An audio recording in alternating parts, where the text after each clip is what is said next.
document. Kojo, here's the case. They have after that incident actually happened, the minister commissioned about 6 individuals to carry out their findings, fact-finding mission. They carried out that exercise within a period of 6 days. So somewhere from the 21st to the 26th, that's when the exercise was done. And then they've done some more works, which I'll be pointing out shortly. But who knows it better than the PRO himself, the spokesperson for the health ministry, Tony Goodman, who's joining us on the telephone lines now for us to have a conversation. Let's bring him in first, then we can dig into specifics, right? All right. Tony, good morning to you, and welcome to the Super Morning Show. Good morning. So Wilson is in the studio. Yeah, we're all here. Thank you very much for making time to speak to us this morning. Good is life. Not bad. It's been a long time, Tony. Yes, we have to catch up. But I don't know why Tony is asking. Tony, good morning. Good morning. I know it's been a while. I'll look for you. Okay. Well, this report, is highlighting some rather troubling detail. But let's start from the matter that was at the center of the incident, which was the alleged assault.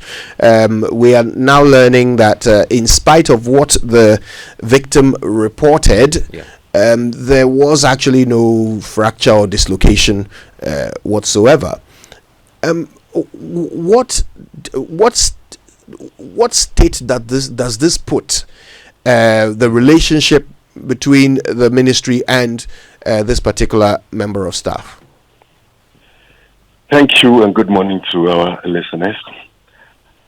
There is no bad relation. This actually would strengthen the relationship we have with members of staff across the country. This will let them know that the Honorable Minister Akando will not let things lie. He will go into it and make findings known to the public. And thereafter, the recommendations are implemented to the latter. I'm sure this is what this whole committee is about, not to withstand anybody, not to bastardize any persons or group of persons, but to make sure that we strengthen the system we have and improve upon healthcare delivery. Right, but this is someone who has actually taken this matter to court. Yet, yes, the investigation has revealed that the claims she's making are not true. This investigative committee was put in place before she went to court. We are not looking at what is happening in court. We are looking at what went on so that quickly we can improve upon that. Because we were told that there was some delay at the emergency area, which led to the incident we saw in the videos. And it is better for an institution like the Ministry of Health take some interest in that area and deal with that delay for us to come to some conclusion. At the end of the day, what we saw was that there was no delay in terms of taking care of the person who was brought there. However, there is a delay between moving the person to another facility to diagnose him. So, yes, there was no delay in stabilizing him, making sure that he is fine. There was delay because we did not have the requisite logistics in that hospital, and for that matter, led to what we saw. So there was a delay, wasn't there? Why is the language of the statement so contradictory? There was a delay, was there not? There was a delay after the patient was stabilized. The persons who brought this patient did not understand that after stabilizing him, getting him to be fine, you need to do what we call continuum of care. But you must first diagnose the person. But lack of equipment in that hospital warrants that they call an ambulance to come and take that referred person to a diagnostic center. They didn't understand, and for that matter, they thought the person has been abandoned and started the agitation. So the initial delay wasn't there. the initial one, when they came, the person was stabilized. The delay here is between the ambulance to a diagnostic center. So there is no contradiction. What do you say to those who interpret this report as having adverse findings against the member of staff and no adverse findings against the member of the public, Ralph, at the center of this incident? No, actually, when you look at this report, the ministry rather has been caught up in most of the findings, because logistics, we were told, was not available. The staff strength is not the best, because for some time now we have not recruited. For 5-6 years we have not recruited. Apart from 2014, where we did a major retooling of the various hospitals across the country under the Bellstar retooling project, which cost the country $260 million US. We've not done any major retooling. So there is that gap that we need to fill now. The minister actually made mention of this a few days ago and said that we need to get some private partnership in that regard. So if you're a private investor and you're interested in providing some diagnostic care in any hospital, we'll go into an agreement with you and make sure we provide a space for you to go into this arrangement. Whilst government augments what we have, because we believe that as part of urgency, we need to do that. Make sure that when we go to hospital, the needed logistics that are needed to take care of us are available. And Kojo, I was just going to point out the recommendations to Tony, but since he's bringing that up, let me just be specific about it. Point 4.1, it talks about recommendations by the committee that the minister had set up. I'm just quoting what it says. The first point here is about taking immediate steps to, quote, recruit additional clinical staff for the Greater Accra Regional Hospital. That's a point that the committee identifies. The next point is about taking steps to restore the capacity of the Greater Accra Regional Hospital to provide imaging services. And just as you were saying, Kojo, the X-ray, CT scan, MRI, all down. And they believe that that's what perhaps might have led to the delay, a reason for which they want the ministry to tackle that. Then the fourth point is also about recruiting additional administrative managers to serve as client service officers or customer care officers, because if you look at that video critically, there was no one trying to calm down the individuals or speak to them in a manner that will reassure them that indeed all these health services will be provided. Then the aspect about CCTV is also captured here, the need to improve security presence. Tony, these are the 4 recommendations you have in this document. How soon are you assuring the public that you'll deal with all of these recommendations? During the handing over ceremony yesterday, the minister assured the general public that he is going to start the recommendation in earnest. He's asked the media to follow this to the letter. Just a few minutes ago, I spoke to the minister who said he's put in place a team to quickly do this implementation as part of the policy we are introducing, which is to improve upon the systems we have. So this is not only geared towards the regional hospital, but to other hospitals across the country. When you look at the recommendation, we mentioned that this should look at other facilities. The recommendation, even though it's for rich, these things are happening in other hospitals.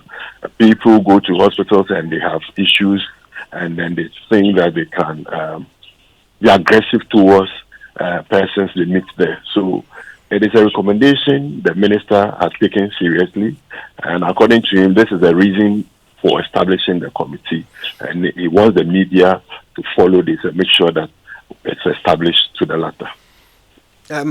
My earlier question about adverse findings, I mean, you've talked about how even the ministry doesn't come out looking very good in this report. Yeah. But it doesn't change the earlier point that the gentleman at the center of it, Ralph, doesn't seem to have any adverse findings against him, in spite of what we saw in the video. How do you explain that? No, so when you look at the second point, which talked about the delay, he said he went there and then there was some delay. For that reason, he and his guys, they decided to do what they did. We said in the report that that is not true. The person was not abandoned. The person was stabilized together with another person which has some leg injury and was waiting to be amputated at the time. Both of them were within the trauma area. They were seen, they were stabilized, ready to continue care. They did not understand what was happening and then decided to do what they did. So yes, Ralph's claim that there was a delay is not true. Right, let's look at the way forward. You've given us an idea of expected timelines for the implementation of the recommendations, but some of these are actually rather straightforward. When is Ridge Hospital going to get replacement equipment? It's part of the minister's recommendation. As I said earlier, the recommendation will be implemented from today, or I can say it started from yesterday. Some directive have gone to the various managers of these hospitals, the Ghana Health Service, TAG, and then the teaching hospitals. So we're going to follow the team the minister has put in place. Will follow this. That they will be dedicated towards this particular implementation, and day in day out, they will brief the minister and we will brief the media accordingly. Do you perceive a bit of a rift between the healthcare workers across the country and the health minister? Yes, I perceive that it is not coming out clearly what the reasons are. So I'm a bit skeptical about what it is, because they wanted some condition of service and then there was some agreement as to how we're going to implement it. That led to that disagreement between them and the ministry. Apart from that, there is no clear misunderstanding apart from this condition of service we met, which was supposed to be implemented in 2024 and wasn't implemented. And we asked for time to do this and they were not happy. I think that is the only thing that has created this misunderstanding. So going forward, we believe that they are our staff and we should be speaking for them. We should be championing their welfare. Where they think that they did not understand the minister, it is not for us to engage in the media and attack the minister and also attack journalists and all that. It is better for us to come to the table, discuss with the minister. If you are not happy, minister, we are not happy with this, we want this, we want that, and then issues are resolved. This is a minister who is working tirelessly to see a change in attitude, improve service for all of us. Yesterday, Excellency, the Vice President of the Republic of Ghana, came to the Ministry of Health, which is historic, and thanked the minister for the good work he's doing and pledged her support for him. So it means that there is something good happening in the sector, and all of us must push this agenda, not to antagonize the system. Kojo, I was just going to ask about the time frame within which this investigation was conducted. As we speak now, the nurse in question is heading to court herself, which means that she would have to back her claims with evidence, and the court will be a rigorous process of fact-finding, the verdicts that the court itself will give at the end of the day.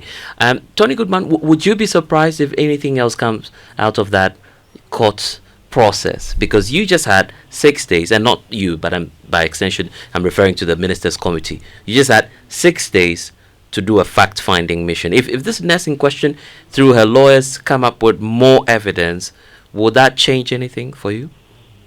You know, some of those things you cannot talk about what happens in courts. The court process rigorous. They have their own timelines. They can travel years. That is why, over the years, we have advised against going to court. It is better for you to use the alternative dispute resolution to resolve your matters. That one, you even have some recommendation for you to strengthen your system. The court will not give you that, so we normally don't advise that. But it is in your right to do that. It's in your right to go to court, and the court would do justice to whatever decision or whatever matter you brought before them. So she's at liberty to do what she's doing. Tony Goodman, thank you very much for your time with us this morning. We appreciate the update. Kojo, Soga, and Wilfred, I'm grateful this morning. Excellent. Right, that's Tony Goodman. He, of course, is the PRO for the Ministry of Health. He speaks for the ministry. Interesting perspectives there.